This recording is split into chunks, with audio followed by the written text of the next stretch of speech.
Welcome to the world of science fiction stories, and don't forget to like, share, and subscribe my channel. Enjoy the listening. They said no one could build IT. Humans proved them wrong, ruined silence. The Grand Hall of the Galactic Council fell silent as the holographic display flickered to life, showing the swirling, purple-tinged clouds of the Void Nebula.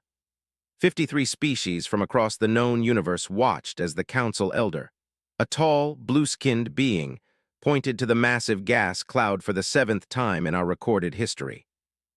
We must conclude that establishing communications through the Void Nebula is impossible, the Elder announced, his voice echoing through the chamber. The unique radiation patterns disrupt all known transmission methods. We must accept the nebula as a natural barrier to our expansion. In the back of the hall, Commander Tom Pfizer of Earth shifted uncomfortably in his seat.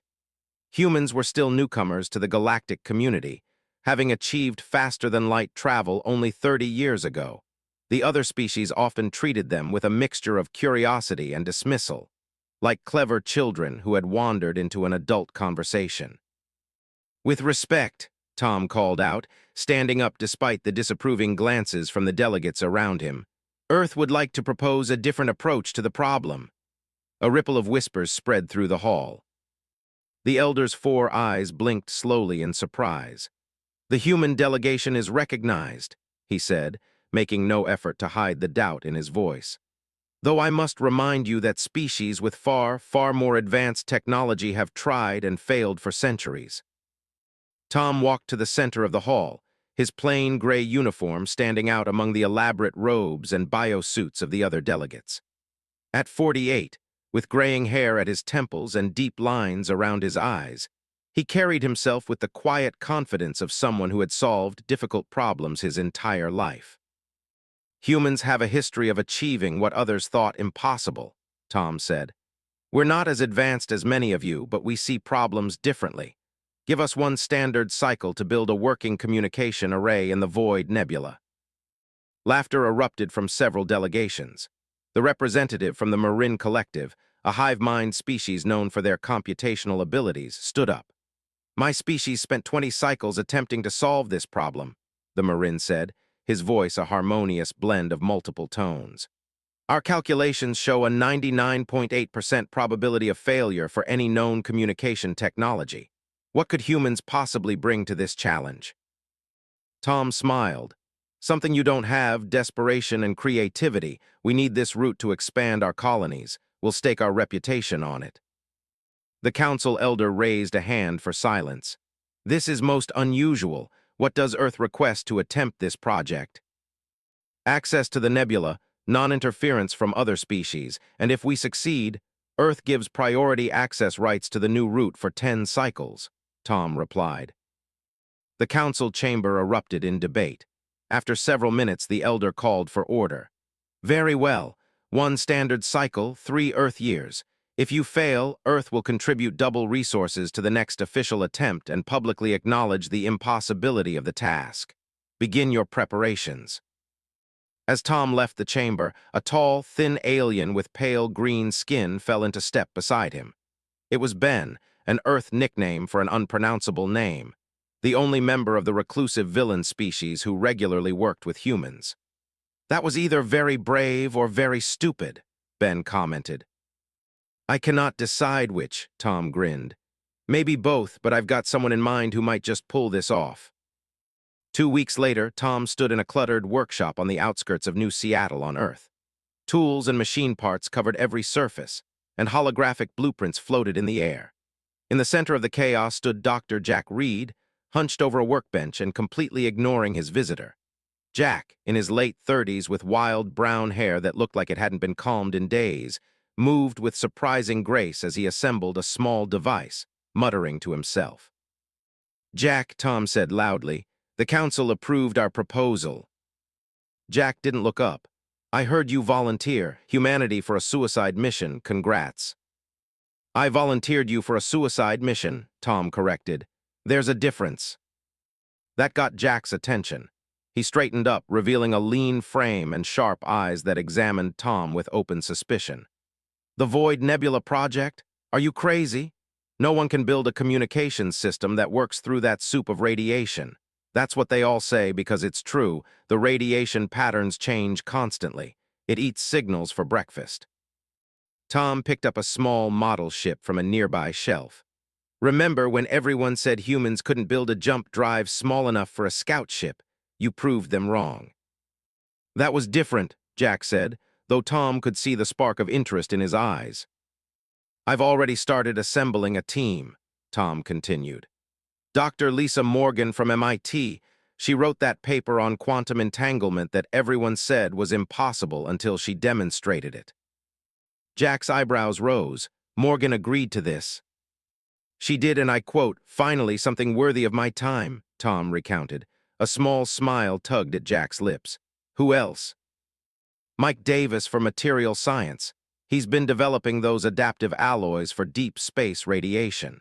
And Dana Wilson for programming. She's the one who cracked the Marin encryption last year. Jack walked over to his main computer and pulled up a file. I've actually been playing with some ideas about the nebula just as a thought experiment. Tom smiled. Jack, you're hooked whether you admit it or not. When do we leave? Jack finally asked. 3 days. We're setting up a research station at the edge of the nebula. The Vel government is lending us one of their outposts, Tom explained. Jack looked surprised.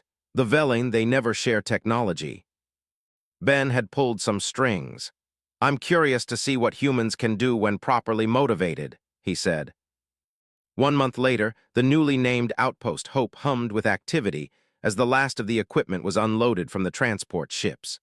The station hung at the very edge of the Void Nebula, its reinforced windows offering a spectacular view of the swirl in purple and black gases that had defied exploration for centuries. Jack stood in the main lab with Lisa Morgan, a tall, black woman with close-cropped hair and an intensity that matched his own. They watched as Mike and Dana calibrated sensors designed to map the nebula's radiation patterns. The council sent observers, Lisa said quietly. They're expecting us to fail. Of course they are, Jack replied. That's what makes this fun. Lisa smiled, but it didn't reach her eyes. I found something interesting in the archives. 100 years ago, a ship from the ancients was discovered at the nebula's edge. The ancients were a mysterious species that had disappeared thousands of years ago, leaving only fragments of their advanced technology across the galaxy. The Galactic archives had part of their research log. They were studying the nebula, Lisa continued, before they vanished. Jack's eyes widened. Did they find a way through? The records are incomplete, Lisa said, but they were approaching the problem differently than everyone else. They weren't trying to overcome the radiation, they were trying to use it. Before Jack could respond, an alarm blared and the station shuddered as a radiation wave from the nebula washed over it. That's just a baby wave, Donna called out from her station. The big ones will be much worse. Jack walked to the window and stared out at the nebula. Everyone said it couldn't be done. The most advanced civilizations in the galaxy had tried and failed. He murmured, "Good, I hate easy problems." Behind him, the team continued their work, unaware that in the depths of the nebula, something ancient was stirring, awakened by their presence. 3 months into the project, Outpost Hope no longer looked like the pristine research facility it once was. Scorch marks decorated the walls from electrical fires, makeshift repair patches covered equipment, and the crew moved with the slow, careful steps of people operating on too little sleep. Jack stood before the station's main viewport, staring at the twisted remains of their third prototype floating in space. The nebula's swirling purple energy had torn through the communications array, as if it were made of paper. "That's the third complete failure," said Ben, the Velen observer, his thin green fingers tapping against his DAT pad. "The council representatives are concerned about your lack of progress." Jack didn't turn away from the viewport. "Tell them to be concerned about something else. We're working. The Marin delegation is already drafting a report stating that this project is, as predicted, impossible." "Good for them," Jack muttered. "I hope they use nice paper." Lisa entered the observation deck, her normally neat appearance now disheveled, dark circles hanging under her eyes, but determination still burned in her gaze. "Jack, we need to talk about the power flow. I think I see where we went wrong." Ben bowed slightly. "I will leave you humans to your work, but remember, time passes quickly." As Ben left, Lisa spread holographic diagrams in the air between them. "The radiation spikes are following a pattern we didn't account for. Look here and here," she explained, pointing to 2 points where energy waves had crashed into their prototype. Jack studied the data. "So the nebula doesn't just block signals, it actively attacks them. Not attacks per se, it's more like an immune system. The nebula responds to our transmissions as if they're invaders." Lisa pushed her hair back from her face. "We need to rethink our entire approach." The door slid open and Mike entered with Donna close behind. Mike carried a small device that pulsed with a soft blue light. "We've got something," he said, his normally cheerful face serious. "I've been experimenting with those ancient material samples we found in the archives. They respond differently to the nebula's radiation." Dana nodded eagerly. "We ran a small-scale test. The material doesn't try to block the radiation, it channels it." Jack took the device from Mike's hands and examined it closely. "How far did the signal get?" "Only a few meters," Dana admitted, "but it didn't get destroyed."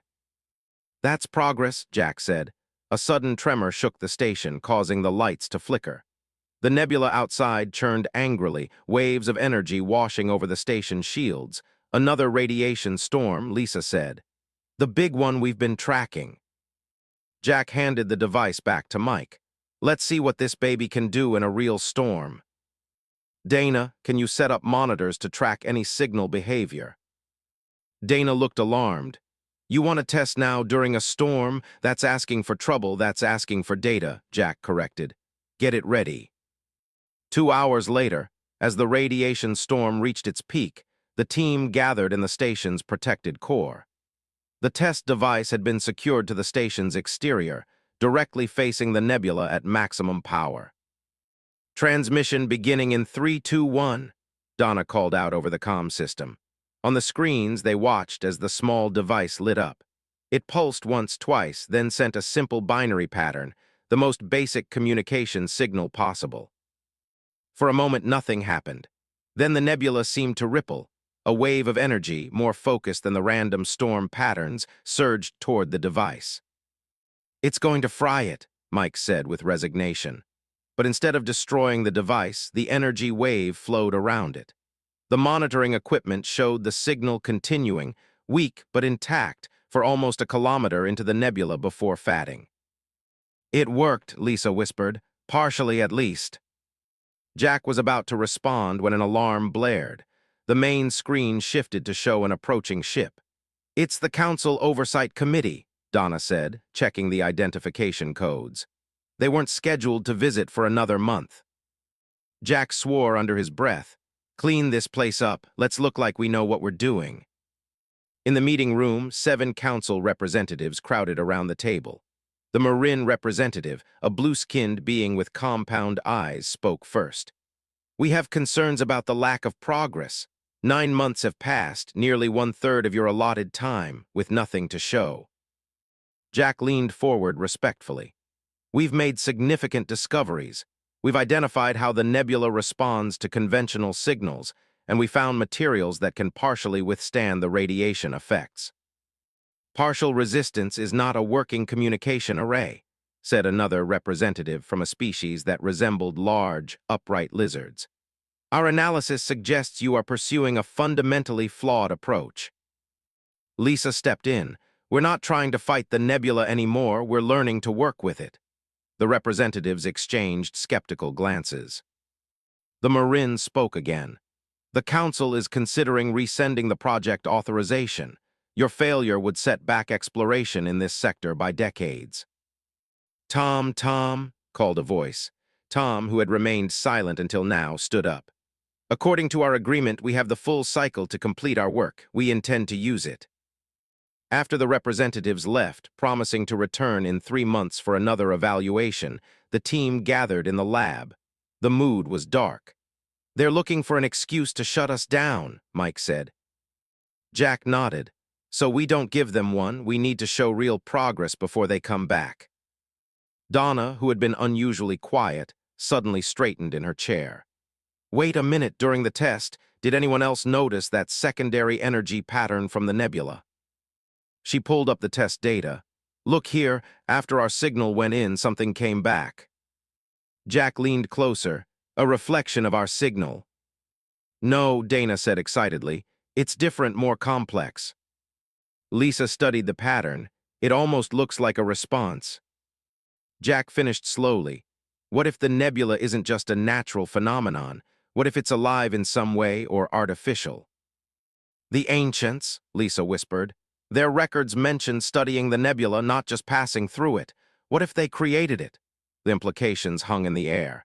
If the nebula was designed, either as a living entity or an artificial construct, then they needed to communicate with it, not just through it. We've been trying to shout over it, Jack said, a new energy in his voice. We need to start listening to it instead. As if in response, the nebula outside pulsed with light, its swirling patterns briefly taking on a more organized structure before dissolving back into chaos. I think, Mike said quietly, it's already listening to us. The main laboratory of Outpost Hope had transformed over the past month. Gone were the conventional communication devices and standard equipment. In their place stood a strange array of technology that looked more like art than science. Crystalline structures that captured and reflected light, curved panels made from the ancient materials, and at the center, a pulsing core that emitted a soft, rhythmic hum. Jack stood back, surveying their creation with a mixture of pride and doubt. 18 months into the project, with half their allotted time gone, they were betting everything on a theory that most scientists would call insane. It looks like a shrine, Tom said, walking around the device. He had returned to check on progress, bringing new supplies and growing pressure from Earth Command. Lisa calls it the resonator, Jack replied. It doesn't just send signals, it listens and responds. Tom raised an eyebrow. And you believe the nebula is what exactly? Alive? Not alive like us, Jack said, but not just random gas and radiation either. The patterns are too organized, too responsive. He pointed to screens displaying wave patterns. Every time we send a signal in, something sends a signal back, something complex. Dana entered the lab carrying fresh data tablets. The new arrays are ready. We've positioned them at the coordinates you specified. Jack nodded. Let's run the full test. If this works, we'll have our proof of concept to show the council. Dana hesitated. Jack, we should talk about the power requirements. This will drain almost everything we have. If it fails, we'll be sitting in the dark for a while. Worth the risk, Jack finished. An hour later, the team gathered in the control room. The station hummed as its power was diverted to the resonator. Outside, the nebula seemed unusually calm, its swirling patterns moving slowly, almost as if it were waiting. Beginning sequence, Donna announced, transmitting initial pulse pattern. On the screens, the resonator sent out its first signal, not a standard communication burst, but a complex pattern based on the responses they had recorded over the past months. For several long moments, nothing happened. Then the nebula rippled, energy patterns shifted and flowed toward the station. It's responding, Lisa said in a barely audible whisper. The monitor showed energy waves moving through the nebula along pathways predicted by their observations. The waves reached the first relay station, a simple device designed to receive the signal and send back a confirmation. Relay 1 is receiving, Mike confirmed. Signal strength at 60%. That's 3 times better than our best previous attempt. The signal continued to reach the second relay point before beginning to degrade. We're losing it, Dana said, her hands moving quickly over the controls. Jack leaned forward. Adjust the resonance, let's match its frequency. Lisa made the adjustments and the resonator's hum deepened. The device glowed brighter, pulsing in a new rhythm. On the screens, the nebula's energy pattern shifted again, seeming to respond to the changes. The signal stabilized, pushing through to the third relay point before fatting completely. 3 relay points, Tom said. That's over 50 kilometers into the nebula. No one's ever managed that before. Jack wasn't satisfied, but not all the way through. We're still missing something. As the system powered down, a communication ping echoed in the control room. The villain had been watching their progress with increasing interest over the months. "The council representatives have arrived early," he announced. "They seem eager to evaluate your progress." Jack exchanged glances with his team. They had expected another month to perfect their system before the next inspection. "Tell them we'll be ready to present our findings in 2 hours," Jack said after the villain left. Dana voiced what everyone was thinking. "They're here to shut us down, aren't they?" "Probably," Jack admitted, "but they can't ignore the results." "Lisa, can you clean up that data? I want to show them exactly what the nebula is doing." "Mike, get the resonator ready for a demonstration." The council representatives sat stiffly in the conference room as Jack explained their theory. Most looked skeptical, especially the Marin representative, whose compound eyes reflected no emotion. "You're suggesting that the Void Nebula, a natural phenomenon, is some kind of communication entity. This is unscientific," the Marin said. "I'm suggesting," Jack replied carefully, "that the nebula has properties consistent with a designed system, not a random one. Our data shows clear response patterns to specific inputs." The representative from the Orion Consortium, a tall being with metallic skin, leaned forward. "The consortium has extensive experience with communication technology. What you describe would violate several established laws of physics, only if you assume all physics is the same everywhere." "Lisa," Jack countered, "the nebula exists in a quantum state unlike anything we've seen elsewhere." Jack nodded to Donna, who activated a holographic display showing their test results. "We've achieved partial communication 50 kilometers into the nebula. No other attempt has managed even 5 kilometers." This caused a stir among the representatives. The Marin representative conferred rapidly with colleagues, clicking and whistling. "We would like to see a demonstration," he said finally. "I had expected this," Jack replied. "We've prepared one for you, but I should warn you, we're still learning how to interpret the responses." In the main lab, the representatives gathered around the resonator, a strange device that drew curious looks as several delegates scanned it with their personal devices. "This design incorporates no standard communication technology," noted the Orion representative, his suspicion clear. "Because standard technology fails in the nebula," Jack said simply, as everyone had discovered. Jack nodded to his team. "Let's begin." The resonator,